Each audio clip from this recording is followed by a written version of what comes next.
June 27th, Acts 28, verses 3 through 5. When Paul had gathered a bundle of sticks and laid them on the fire, there came a viper out of the heat and fastened on his hand.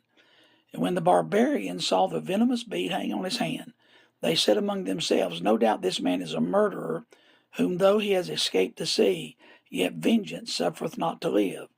And he shook off the beast into the fire and felt no harm. Just as Paul had promised, the storm ended and there was no loss of life.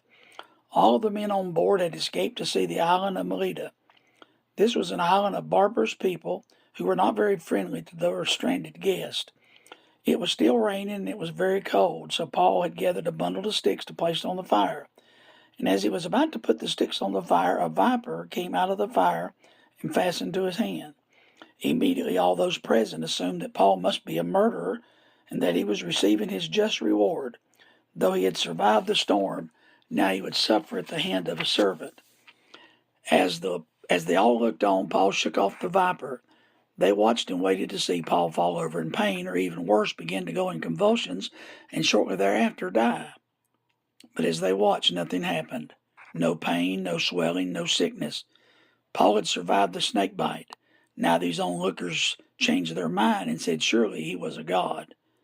How easily the world is swayed by circumstances. Their opinions are based on variables, but even what we see cannot be trusted.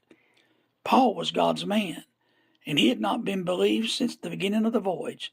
But now his words had come true, but God still wanted to vindicate Paul, not just before those he sailed with, but in front of these barbarous people.